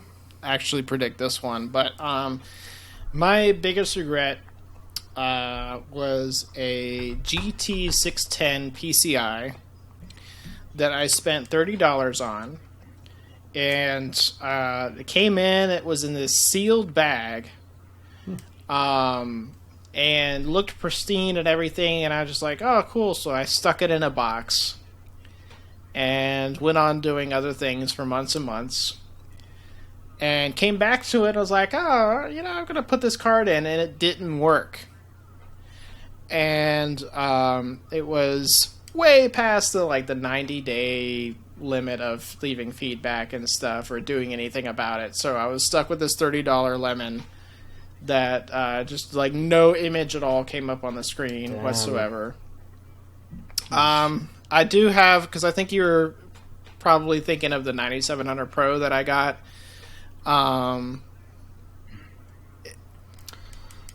Yeah, I was. Because that was about the same price, honestly. I had gotten a broken one, and then I had gotten another broken one, and the first one I had gotten a full refund on, and this one I just didn't, because at that point I was like, is it something wrong with my system that's killing these cards? What's going on? Like, I kind of felt like maybe it was my fault, so I just didn't do anything about it. But yeah. To clarify, that's the 256 meg 9800 Pros? That the 9700 or the 128 Pro. meg ones you're talking about? Yeah, 9700 9700 Pro. Sorry, 9700. Yeah. Some reason kind of a notoriously difficult card to get, not just because there's not a lot of them around, but because I don't know what it is about like 2002 hardware. Like both the 5800 Ultra and the 9700 Pro just have not survived that well. So that was what, like, I kept it. Yeah. And to be honest, though, the one that I kept that didn't work, you know, I use it for filming primarily anyway. You know, I have the cooler removed from it and the GPU cleaned off so I can get nice close shots of the GPU die. You know, it's in the end, it's kind of come in handy. Yeah. Is it $30 worth? Maybe not, but you know, if you've seen a 9700 Pro in any of my videos and any of the B-roll footage, it's the broken one. Because I just keep that one on the shelf and it's just really handy. Yeah, it makes sense. Yeah. Mike, do you have any regretful purchases or cards that you might have bought that just really didn't turn out the way you hoped they would? I think the first cards that come to mind is probably was about 5 or 6 years ago, when I really wasn't collecting heavily. I bought two 9800 GX2s, and I was told that both of them were still in working condition. And it's partially true. So the first one that I received, I bought both cards at the same time, but I put the first one in the system, and sure enough, dead as a doornail. So, dead. So I put the second one in, and it worked. I was like, okay, great, we got something out of this. At least I got a one working card. So I think at the time I fired up maybe Call of Duty Modern Warfare, and I was monitoring the temperatures and just watching them climb, and I'm like, okay, I got to turn this thing off. And then sure enough, the computer shut off, and the card was dead. I took the card out. And this card is just notorious for just baking themselves to death. And I took the card apart, and the thermal paste was aged. It was definitely seen better days. But I mean, there wasn't that much dust in the card. It wasn't anything to to say, wow, this card really wasn't taken care of. It just they just are terribly designed, and they just did not run. Yeah, they just were not meant to run for a significant amount of time by any means. So, which is kind of typical. But I did have a viewer send me a reference 9800 GX2 that does work. It obviously still gets very hot, so I make sure to ramp up the fans whenever I'm playing with it. But hope to do a review on that one at some point. But yeah, so I do have a working one, but I do have two that are nice coasters. So door stops, those pretty things. Much. They're pretty Home big and defense. heavy as well, I think. Yeah. Yep. Keep it, instead of a baseball bat, just keep those grab the GX2 behind the door. I think I hear somebody. Your wife's just like, what? Yeah. Oh dear. Mine, I'm gonna have to go with the 8800 Ultra that I picked up recently. I paid a little bit more than I'm comfortable paying for a card that ultimately turned out to be dead. Especially considering the seller had it listed as working, he had a screenshot of it working in Windows and everything. But that thing does not do 3D at all. It'll do, when you first put it into the system, it will, when it's going through like the Windows 7 load screen and stuff, it'll display just green artifacts all over the place. And as soon as it boots into Windows, it actually works 2D perfectly fine. It does 2D no problem at all, but it won't do Aero. As soon as you enable Aero, the card crashes and the system just locks up and blue screens.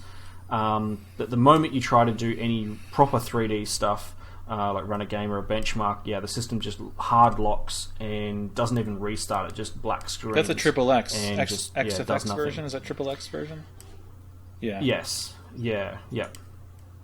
And you had someone in the comments mention that they've bought several of them, and then all of the ones that he's tried to buy have died. And so I was doing a bit more research into like looking online for people who have bought them recently in recent years, and everyone seems to think that they just died. Yeah, they're terrible.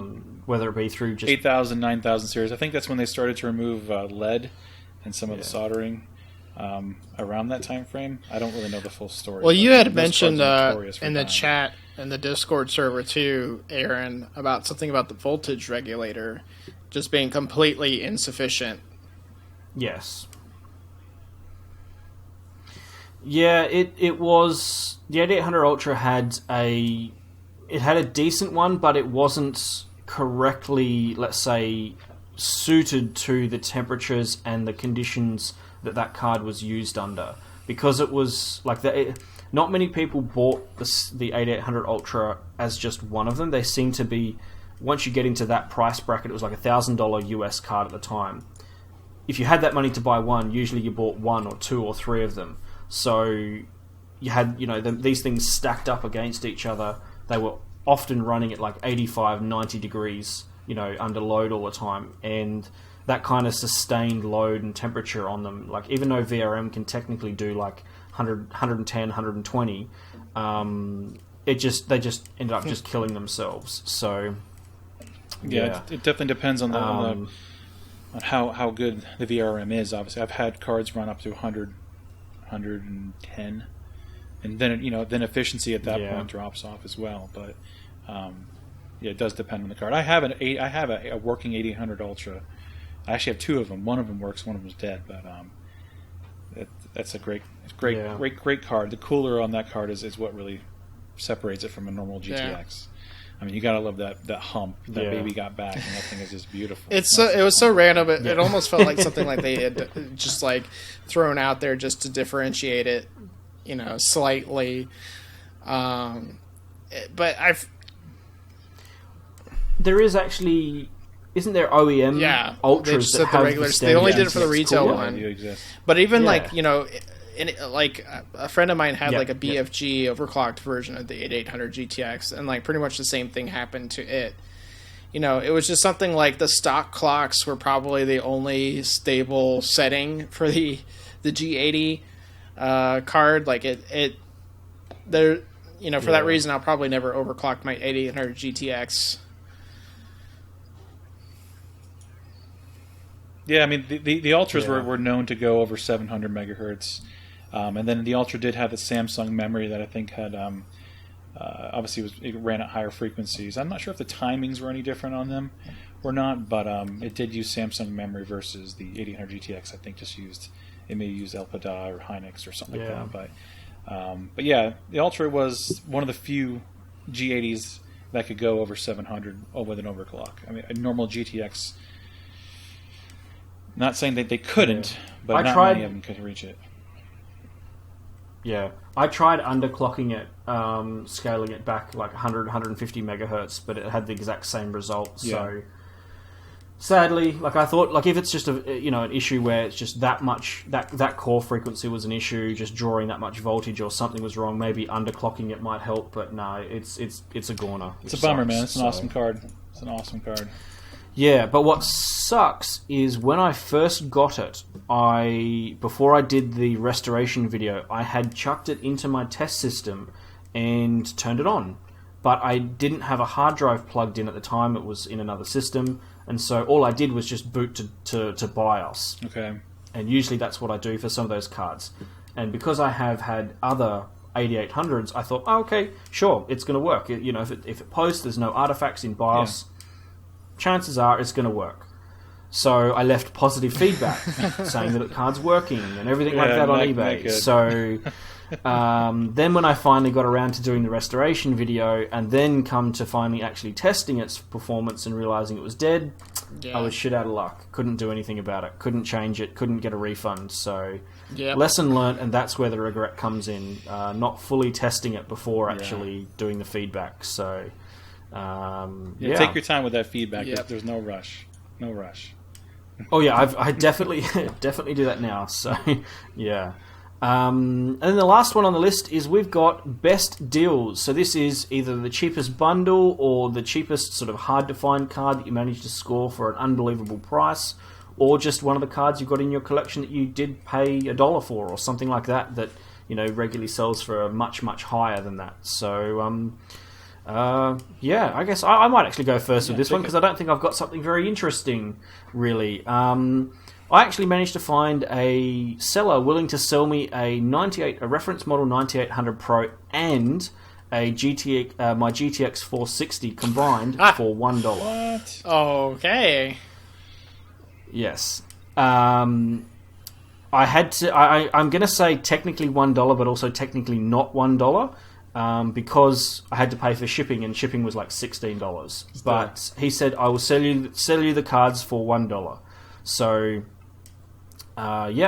that's what I paid for those. But I guess they're not that rare. They're not that, like, you can find tons of 9800 Pros, so they're not that special really.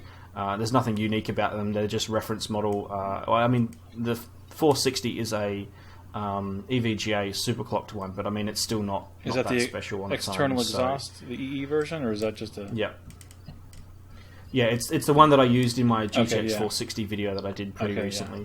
Yeah. So Well, technically, that was actually I sold you that GTX. Go ahead. GTX 285 classified for $1 as well, right? So technically, yes, actually, technically, yeah, but I did also technically pay a bit more. Yeah, than you that did. I guess you did as well. But yeah,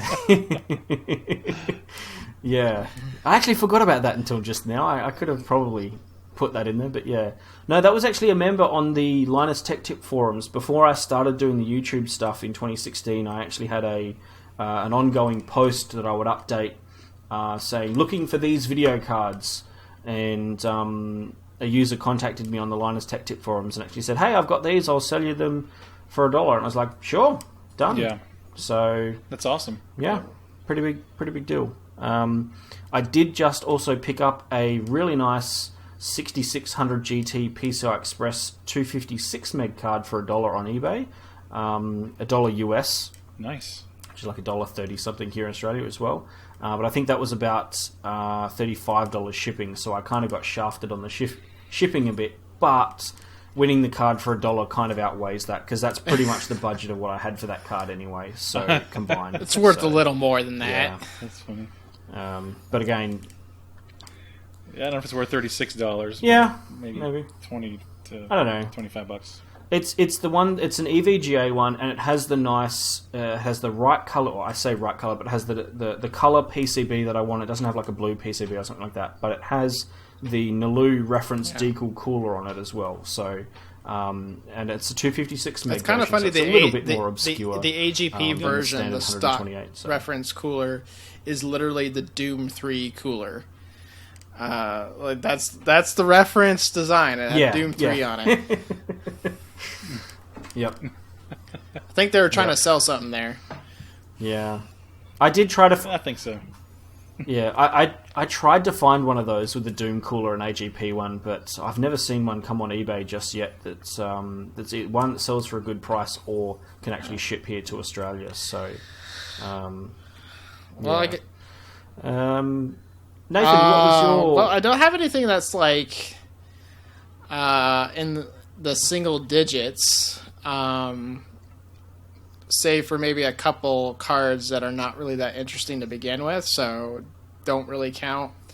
The thing is, like, you know, since I started like collecting in earnest in 2016, there's a bunch of cards that in retrospect were a really good deal, and at the time were pretty much average. So I couldn't really pick just one. Yeah. I did manage to find my Rage Fury Max for $33. Those typically go for anywhere between $75 to about $140. And my Yeah. Voodoo 5, which up until the 5800 Ultra was the most I paid for a retro card, was $100. And I was like, well, this is really splurging on this, but in hindsight, Yeah. it was actually a really good deal. Because those things go for $200-$300 now. Yeah. Yeah. Well, and Yeah. and more if you For are a selling lot a more for PCI, PCI version. version. So Possibly, though, in hindsight, maybe the best deal that I've gotten is for my GeForce 4 Ti 4600. Nothing special about it, but those cards have skyrocketed in value. They go for anywhere between $60 to about $120 right now. And I got mine for $14. And it wasn't even... Wow. It wasn't even like Yeah, it was that's a good sitting price. there for like Wow. 2 minutes and I snatched it up. No, this was in 2016. There were a bunch of them. They were like never more than like $40 or whatever. This one had been sitting there for a couple days before I actually bought it. So it was a completely different world in terms of collecting. But in hindsight, that ended up being like one of the crazier deals that I've gotten. yeah. Have you seen many of those? I haven't. I've been looking on eBay for 4600. I really haven't had. Yeah, any luck finding they're one. like barely a trickle now, and they're always $60 to at least $100. Yeah. Do you actually want one? I mean, I'm not actively looking for it, but I mean, something that I'm probably going to be adding at some point. But I just, you Okay. know, obviously I get on eBay, I kind of just start typing in cards that I, just kind of seeing what's out there, obviously. But why? You got one? I do. I have a second one that I'm willing to Yeah. sell, get rid of, like really cheap for you. Yeah. Okay. Yeah. Maybe Like, we can. Yeah, really good price. It's a reference green. It's the reference green PCB, but I bought an aftermarket cooler for it because the reference cooler that came with it was junk and it was dead. Okay. So it's got a better cooler on it.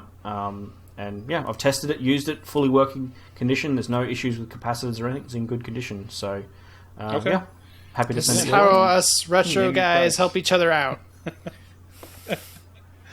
Yeah, I'll throw you a 2600 XT, and maybe I'll let go of that EVGA 7800 GT. The S3 card. The S3 card. Hey, the S3 hey, card. stop. Stop. That was a good attempt. No. Yeah, I was just nodding my head the whole time. Yeah, sure. I will totally trade you my S3 Verge for that. It's S3 for S3, man. S3 Verge. Yeah. Yeah, I probably should have specified there. Yeah. You're Oh dear. Yeah, I'm very envious of that Gamma Chrome because that's such a rare card to have and a real highlight for a collection. So. Yeah. Yeah. Again, I still got to test it. I feel stupid for not even doing it. I got to get a system with XP. so does that also count as your Silly that I best haven't deal? done it yet. The S18. It does. Yeah, it's a nice little segue. Yeah. Yeah, so as I briefly mentioned, I bought a collection of stuff from somebody that they used to work in the industry. At least it was a friend of his or something. I didn't get the full story. I wasn't going to pry. I was just going to kind of get what I could get and then just be happy. So I got about 40 video cards, all ranging from the S3. I got a GTX 670 for the win as well, and a ton of 1900 XTXs and some. I got a 6800 Ultra. This one right here. That was. It's not for resale. I don't know if it's just a reviewer sample or what, but it's. I don't know if it's an engineering sample, which I don't know if it really is or not. But it essentially says not for resale on the back sticker. I also have a 7800 GTX that says the same thing. I got. Anyways, I got about 40 cards. I got about. I got some really random stuff. But a lot of like I got AGP 4 cards too. motherboards. Like you got like a. Then you get like an lot of just AGP. Didn't you get like I'm sorry, an what was AGP that? version of the 6800 Ultra with that lot? Actually, I didn't. That was sent to me by. I'm pretty, not as much lately, but I am active on the hard forum as well. And there's a guy named Eric, EREK. He's always posting on the For Sale or Wanted forum. He wants, FX 5800 Ultra, or now he wants the Valeri. What is it? The X. What's that dual GPU? The XGI. XGI Valeri V8 He's posting Ultra. that all the time on the For Sale and forum. And so I was part of one of the forums he was in, and I think I showed a picture of the S3 or something. And I ended up talking to another member on the forum, and I said, I think I mentioned I wanted a 6800 Ultra just because I hadn't had one, an AGP one. And he's like, oh, yeah, I got one of those. I'm like, great. Do you want to sell it? He's like, yeah, I'll give it to you. I'm like, really? He's like, yeah, just pay for the shipping. Wow. So I think I paid $20 for the shipping, and he sent it to me along with an AGP motherboard with I think it has an Athlon XP. I forget what the model number it has, but it basically a motherboard with some memory and an Athlon XP processor. But that's separate. So going back to the original deal, I got like 4 or 5 motherboards. One of them I still haven't tested yet. It has an i5 750 with an Asus. That's an Asus motherboard. I got those old Thermaltake water coolers, like the old ones you used to put in the bay, like they come in the green tubes and stuff. Have you remember those like back in the day, like walking through the aisles at Tiger Direct here in Raleigh? Is it called like Big Water something? like Thermaltake Big Water, Big something. Tsunami or something like that? I have one of those, which is completely random. It's it has something growing in it, so I've got to clean it. And then I got like a 1,000-watt OCZ power supply. That's probably from like 2008 or 9. So and a bunch of just random NICs. A lot of old AGP cards, but none of them were just really common stuff. Nothing really rare. Yeah. Bunch of sound cards. I think I got 7 or 8 sound cards. Everything from Audigies to Sound Blaster Pros to Xify, I think is in there too. So there's just a bunch of crap. So I literally met this lady and grabbed everything, and it was laughable how much crap it was, and put it in my truck. I'm like, what is all this stuff? And then I got it home, and I'm like, holy crap! And just when I saw the S3 card, I was like, what the heck is this? So it was. Yeah. Anyway, so to give you a price, I got all of that for $250. Nice. US dollars. Nice. US dollars. So. That's worth it. Yeah. I mean, I've seen a lot of the photos, and I know a lot of the cards, just the video cards alone. Even those, are well and truly worth that asking price. Yeah. So, because you got a few review samples, a bunch of it's definitely worth it. I did a video, I think, on the NVIDIA on the NVIDIA and the ATI pickups. I think on the last couple of videos. So you can, if anybody's interested in seeing what cards they got, you can check out those videos. But yeah, good pickup. Yeah, cool.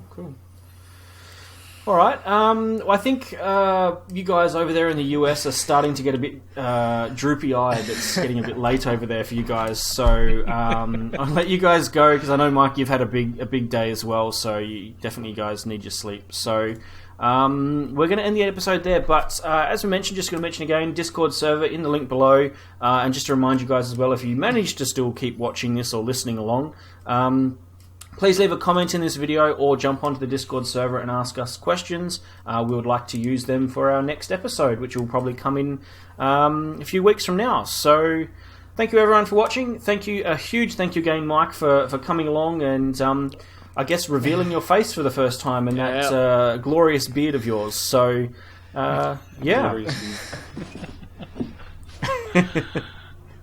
I mean, it's a beard that I wish I could grow. Like I've tried, but I get halfway there, and then it gets too itchy, so I get rid of it. So you got to get beyond the itchiness. Yeah. It happens. It takes a little time. You got to get the right soap, a moisturizing soap. All right, guys. It cuts down on the itchiness. I actually went and bought beard oil, which is something I never thought I'd ever actually end up buying. But I went and bought it just to help the smoothness and Yeah, no, it was awesome having you guys on here. Yeah, definitely, it's been fun. Yeah, thanks a lot. We'll definitely have to have you back at some point as well to do another episode. Yeah, something. Definitely. So, yeah, been good.